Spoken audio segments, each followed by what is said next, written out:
শুভ সকাল বন্ধুরা। আজ হলো 3 ডিসেম্বর বুধবার। আজকের সকালের বিশেষ বিশেষ খবর হলো শীঘ্রই কয়েক লক্ষ পরিবারকে 300 টাকায় রান্নার গ্যাস ঘোষণা মুখ্যমন্ত্রীর। 26-এর বিধানসভা ভোট যতই এগিয়ে আসছে ততই রাজ্যবাসীর জন্য সান্তাক্লজের ভূমিকায় মুখ্যমন্ত্রী হিমন্ত বিশ্ব শর্মা। একের পর এক সুবিধাভোগী প্রকল্প তিনি ঘোষণা করে যাচ্ছেন।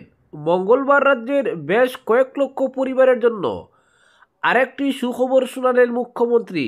জানালেন খুব শীঘ্রই রাজ্যের বেশ কয়েক লক্ষ পরিবার মাত্র 300 টাকায় রান্নার গ্যাসের সিলিন্ডার পাবে। কয়েক মাস আগেই অবশ্য বরাক উপত্যকা সফরে এসে এই ঘোষণা করে গিয়েছিলেন হিমন্ত। মঙ্গলবার নিজের সামাজিক মাধ্যমের হ্যান্ডেলে এ ব্যাপারে নির্দিষ্ট তথ্য দিলেন তিনি জানিয়েছেন 300 টাকায় রান্নার গ্যাস আসামে বাস্তব হতে যাচ্ছে। কারা এই সুবিধা পাবেন তাও তিনি এদিন জানিয়ে রেখেছেন। বলেছেন, অরুণোদয় প্রকল্পের অধীনে থাকা এবং প্রধানমন্ত্রী উজ্জ্বলা প্রকল্পের হিতাধিকারীরা প্রতি সিলিন্ডার পিছু 250 টাকা করে ভর্তুকি পাবেন।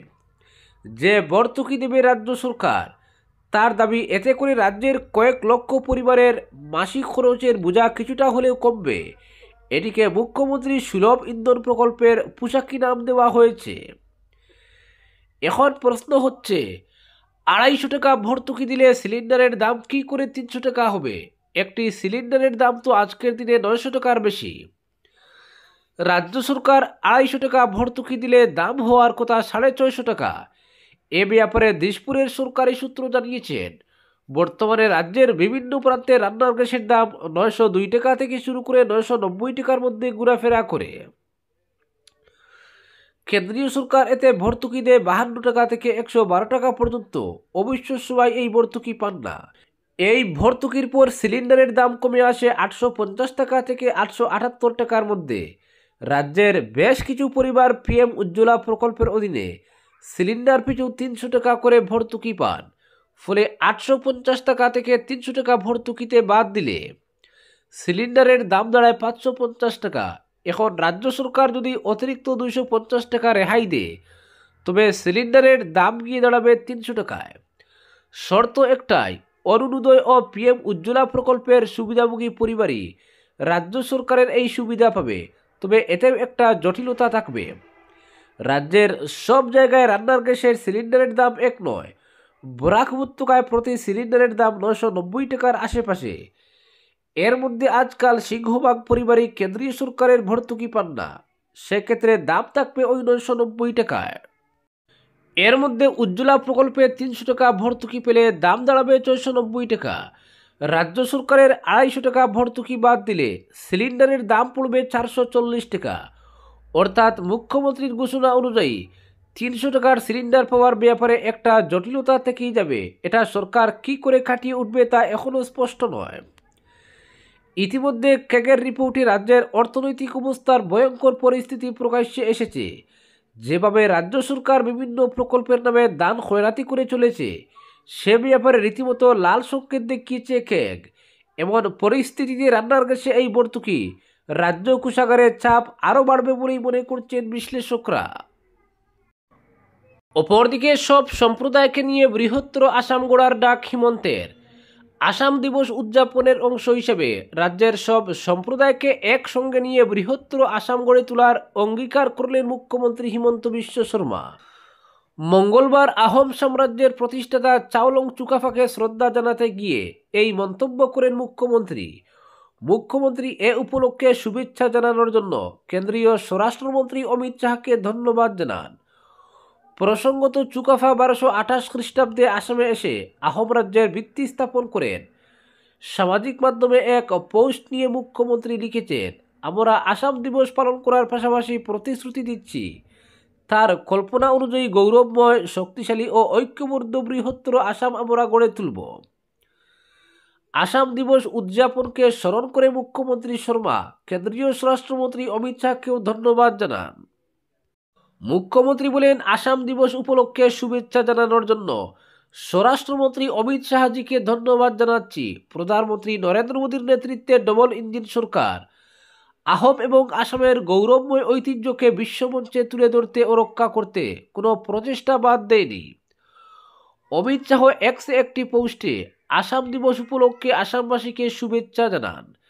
তিনি বলেন, এই বিশেষ দিনে আহোম যুগের গৌরব স্মরণ করার পাশাপাশি আসামের উজ্জ্বল সংস্কৃতি রক্ষার প্রতি সরকারের অঙ্গীকার আরও দৃঢ় হয়। শুভেচ্ছা বার্তায় অমিত শাহ বলেন, এ উপলক্ষে প্রত্যেক ভারতীয়ই গর্ব অনুভব করেন। প্রধানমন্ত্রী মোদী নেতৃত্বাধীন এনডিএ সরকার আসামকে উন্নয়ন ও শিক্ষার এক কেন্দ্রবিন্দুতে রূপান্তরিত করে শান্তির যুগের সূচনা করেছে এবং এই অগ্রগতি অব্যাহত রাখতে সরকার প্রতিশ্রুতিবদ্ধ। এই দিনটি আমাদের ঐক্যের বন্ধনকে আরও শক্তিশালী করুক এবং আমাদের সংস্কৃতির সঙ্গে সম্পর্ক আরও গভীর করুক।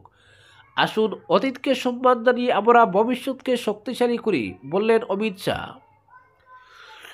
এদিকে মুখ্যমন্ত্রী ঘোষণা করেন যে চুকাফা বিশ্ববিদ্যালয়ের নাম পরিবর্তন করে চুকাফা বিশ্ববিদ্যালয় করা হবে।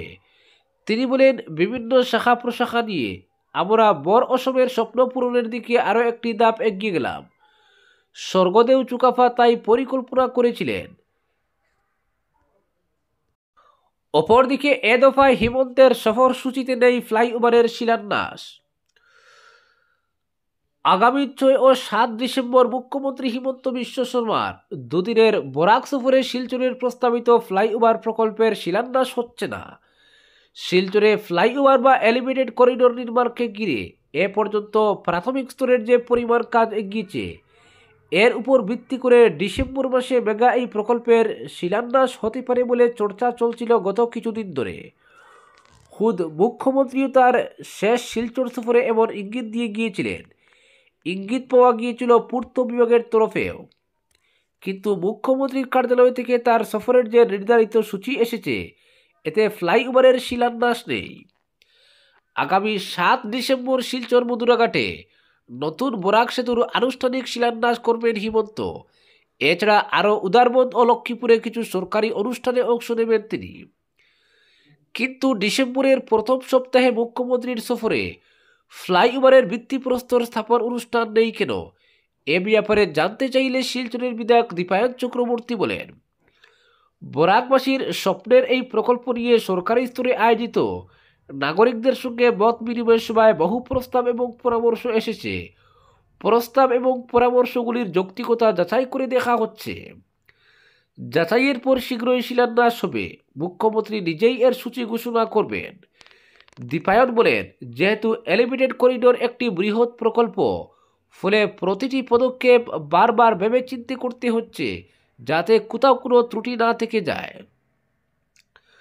দীপায়ন চক্রবর্তী বলেন, ডিসেম্বরের প্রথম সপ্তাহে ফ্লাইওভারের শিলান্যাস না হলেও হবে শীঘ্রই। জেলা প্রশাসন যে নাগরিক সভা করেছিল, এতে বহু পরামর্শ এসেছে। আমার নিজেরই প্রস্তাব রয়েছে হাইলাকান্দি সপা স্টপে না নামিয়ে ফ্লাইওভার নামাতে হবে লিঙ্ক রুট পেরিয়ে টিটি কলেজের সামনে, তাহলে এর পরিধি আরও একটু বাড়বে। এছাড়া ক্যাপিটাল থেকে প্রেমতলা পোর্টাল ফ্রেম বাদ দিয়ে সিঙ্গল পিলার করা যায় কিনা, এটাও পূর্ত বিভাগ কারিগরি দিক থেকে খতিয়ে দেখবে বলে নাগরিক মত বিনিময় সভায় জানানো হয়েছিল। ফলে সেই সব বিষয় নিয়ে এখন সরকারি স্তরে কাজকর্ম চলছে। এদিকে কাছাড় জেলা প্রশাসন সূত্রে জানা গেছে, সফরের দুদিনের মধ্যে 6 ডিসেম্বর শনিবার দোলাই বিধানসভা কেন্দ্র ভিত্তিক মহিলা উদ্যমিতা প্রকল্পের চেক বিতরণ করবেন মুখ্যমন্ত্রী। অনুষ্ঠানটি হবে ধলাই বাম নিত্যানন্দ বহুমুখী এইচএস স্কুলের খেলার মাঠে। পরদিন অর্থাৎ 7 ডিসেম্বর রবিবার সকালে মধুরাঘাটে দুধপাতির সংযোগী নতুন বরাক সেতুর আনুষ্ঠানিক শিলান্যাস করবেন হিমন্ত বিশ্ব। শিলান্যাসকে কেন্দ্র করে মালুগ্রাম উদয়ন সঙ্গীর খেলার মাঠে হবে সভা। এরপর মুখ্যমন্ত্রী যাবেন উদারবন্দে। সেখানকার ডিএনএইচএস স্কুলের খেলার মাঠে উদারবন্দ বিধানসভা কেন্দ্র ভিত্তিক মহিলা উদ্যমিতা প্রকল্পের চেক বিতরণ করবেন তিনি। এরপরই কুম্ভিরগ্রাম বিমানবন্দর হয়ে গুয়াহাটি ফিরে যাবেন। আজকের বিশেষ সংবাদ এখানেই সমাপ্ত।